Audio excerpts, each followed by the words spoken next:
महाभारत के अंत में गांधारी को अपने पुत्रों की मृत्यु के कारण भारी क्षति और पीड़ा का सामना करना पड़ा था। उनका मानना था कि भगवान कृष्ण अपनी दिव्य शक्तियों से युद्ध को रोक सकते थे, लेकिन उन्होंने ऐसा नहीं किया। इसलिए उन्होंने भगवान कृष्ण को श्राप दिया कि अगले 36 साल बाद उन्हें और उनके यदुवंश को एक दूसरे को मारकर विनाश का सामना करना पड़ेगा और द्वारका समुद्र में डूब जाएगी। समय बीतता गया और 36 साल बाद उनका श्राप लगने लगा, क्योंकि यदुओं के बीच विवाद पैदा हो गया। उन्होंने एक दूसरे को मारना शुरू कर दिया, जिसके कारण द्वारका का विनाश हो गया और द्वारका समुद्र में डूब गई। एक दिन भगवान कृष्ण नदी के किनारे एक पेड़ के नीचे लेटे हुए थे। उसी समय जरा नामक एक शिकारी जंगल में आया और वो भगवान कृष्ण के लाल चमकती पैर की तलवार को हिरण समझकर एक घातक बाण चला दिया। जब उसने देखा कि उसका बाण कोई हिरण से नहीं, स्वयं भगवान कृष्ण जी के पैर में घुस गया है, तो उससे बहुत दुख और पश्चाताप हुआ। अपनी गलती का एहसास होते ही उसने बोला, हे भगवान, मुझे क्षमा कर दे। मुझसे अनजाने में बहुत बड़ी पाप हुआ है। इस पाप के लिए तो मृत्यु दंड भी कम है। जरा तुमने कोई अपराध नहीं किया है। तुम त्रेताया युग में बानर राज बाली थे, जिन्हें मैं पेड़ के पीछे छिपकर वध किया था, जो कि युद्ध भूमि के नियम का विपरीत था। इसीलिए मेरा मृत्यु तुम्हारे हाथों पहले ही लिख दी गई थी। तुम इस अपराध बोध से मुक्त हो जाओ। ये कहकर भगवान कृष्ण ने भौतिक दुनिया से विदा हो गए। दुखी होकर जरा अर्जुन के पास गया और उन्हें स्थिति के बारे में बताया। यह सुनकर अर्जुन ने गहरे दुख के साथ भगवान कृष्ण के अंतिम संस्कार किए। उनका पूरा शरीर राख में बदल गया, सिवाय उनके हृदय के, जो जीवंत और दिव्य था। अर्जुन ने हृदय को एक लकड़ी के तख्ते पर रख दिया और उसे नदी में प्रवाहित कर दिया। हृदय नदी में बहता रहा और बहुत समय बाद वह ओडिशा के महानदी तट पर पहुंच गया। वहाँ सब्र नामक एक आदिवासी समुदाय था। विश्वाबासु आदिवासी समुदाय का प्रमुख था। उन्होंने भगवान कृष्ण के हृदय को पाया, जिससे दिव्य चमक निकल रही थी। विश्वाबासु ने इसकी दिव्यता को समझा और एक गुप्त गुफा में नील माधव की मूर्ति के रूप में इसकी पूजा करते रहे। आदिवासी समुदाय के अलावा किसी को इसकी जानकारी नहीं थी। उस समय अवंती में इंद्रद्युम्न नाम का एक राजा थे। वह भगवान विष्णु के बहुत बड़े भक्त थे। हमेशा दिव्य देवता के एक झलक पाने के लिए उत्सुक रहते थे। एक दिन एक भटकता हुआ ऋषि उनके महल में आए और राजा से बोले, राजन, ओडिशा में भगवान विष्णु की पूजा नील माधव के भव्य रूप में की जाती है।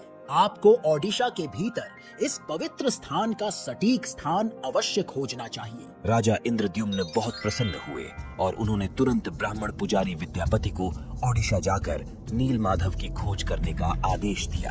राजा के आदेश का पालन करते हुए विद्यापति ओडिशा की यात्रा पर निकल पड़े। एक लंबी और कठिन यात्रा के बाद ओडिशा पहुंचने पर विद्यापति को गुप्त स्रोतों से पता चला कि सब्रों के नेता एक छिपी हुई गुफा के अंदर नील माधव की पूजा करते हैं। विद्यापति सब्र द्वीप में महानदी के तट पर जंगल में पहुंचे। सब्र राजा विश्वाबासु ने विद्यापति की अगवानी की। विद्यापति ने विश्वाबासु से कहा, महाशय, कृपया मुझे दिव्य पूजा का स्थान दिखाएं। मैं यहाँ बहुत विश्वास के साथ आया हूँ। मुझे माफ करो, मैं तुम्हें उस स्थान पर नहीं ले सकता। अब मैं क्या करूँ? यदि मैं इस प्रकार लौट गया तो राजा को क्या उत्तर दूंगा? मुझे कोई दूसरा रास्ता खोजना होगा। विद्यापति उसी गांव में रहने लगे। कुछ ही दिनों में उन्हें विश्वाबासु की बेटी ललिता से प्रेम हो गया और उन्होंने शादी कर ली। विवाह के कुछ दिन बाद विद्यापति ने अपनी पत्नी से कहा, ललिता, क्या आप अपने पिता से हमें नील माधव की एक झलक दिखाने का अनुरोध कर सकती हो? आपके पिता आपके अनुरोध को अस्वीकार नहीं करेंगे। ठीक है, मैं निश्चित प्रयास करूंगी। मुझे अपने पिता से बात करने दो। ललिता अपने पिता से बात करती है। ठीक है, लेकिन मेरी एक शर्त है। विद्यापति अपनी आंखों पर पट्टी बांध कर जाएंगे।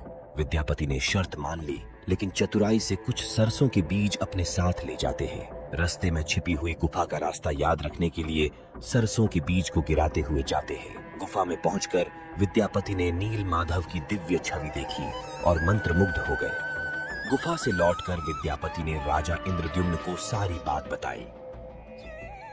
कुछ महीनों के बाद विद्यापति ने गुप्त गुफा के रास्ते में जो सरसों के बीज बिखेरे थे, वे अंकुरित होकर पौधे बन गए। राजा विद्यापति के साथ सरसों के पौधों के पीछे पीछे नील माधव की दिव्य मूर्ति देखने गए। गुफा पर पहुंचने पर उन्हें वहां कुछ नहीं मिला। नील माधव गायब हो गए थे।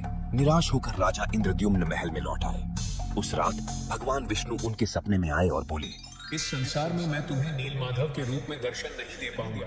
तुम पुरी सागर तट के पास जाओ। एक दारू तैरता हुआ आएगा। मैं एक बहुत बड़े सुगंधित लाल रंग के लकड़ी के लट्ठे के रूप में प्रकट होऊंगा। उस लकड़ी के लट्ठे में सर्वत्र शंख, चक्र, गदा और पद्म के चिन्ह दिखाई देंगे। उस लट्ठे को बाहर लाओ और उसे 3 मूर्ति बनाओ, तब तुम मेरी आराधना कर सकोगे। राजा इंद्रद्युम्न ने इस संदेश का पालन किया और पुरी के समुद्र तट पर पहुंचे, जहां उन्हें वास्तव में एक तैरता हुआ लकड़ी का लट्ठा मिला। लेकिन राजा के सेवकों के अनगिनत प्रयासों के बावजूद कोई भी लकड़ी के लट्ठे को नहीं उठा सका।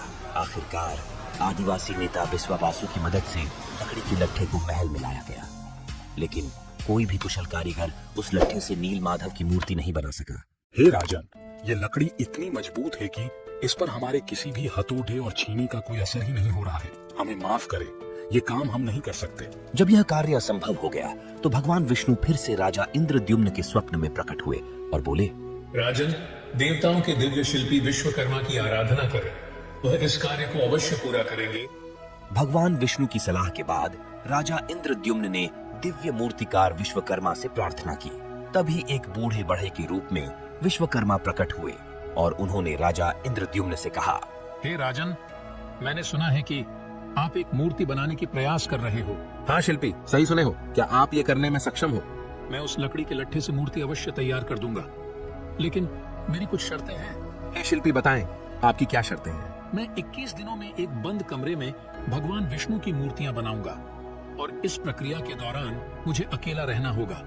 अगर 21 दिन पूरे होने से पहले किसी ने दरवाजा खोला तो मैं मूर्तियों को उसी अवस्था में अधूरा छोड़कर चला जाऊंगा। क्या आप इन शर्तों से सहमत हैं? हाँ, मुझे आपकी सभी शर्तें स्वीकार हैं। कृपया कार्य को आगे बढ़ाएं। विश्वकर्मा ने दरवाजा बंद कर दिए और अपना काम शुरू कर दिए। लोगों को कमरे से केवल आरी, छेनी और हथौड़े जैसे औजारों की आवाज ही सुनाई दे रही थी। 15 दिनों के बाद जब कोई आवाज नहीं सुनाई दी तो रानी गुंडिचा चिंतित हो गए और राजा इंद्रद्युम्न से बोले, महाराज, मैंने उस कमरे से कोई आवाज नहीं सुनी है। शायद बूढ़ा बढ़ई भूख से मर गया है। कोई दुर्घटना होने से पहले हमें दरवाजा खोल देना चाहिए। लेकिन रानी, उसने शर्त रखी थी कि 21 दिन से पहले दरवाजा नहीं खोला जाएगा। लेकिन महाराज, अगर वो वृद्ध बढ़ई को भूख प्यास की वजह से कुछ हो गया तो हमें महापाप लगेगा। हमें अवश्य दरवाजा खोल देना चाहिए। रानी गुंडिचा ने दरवाजा खोलने की जिद की।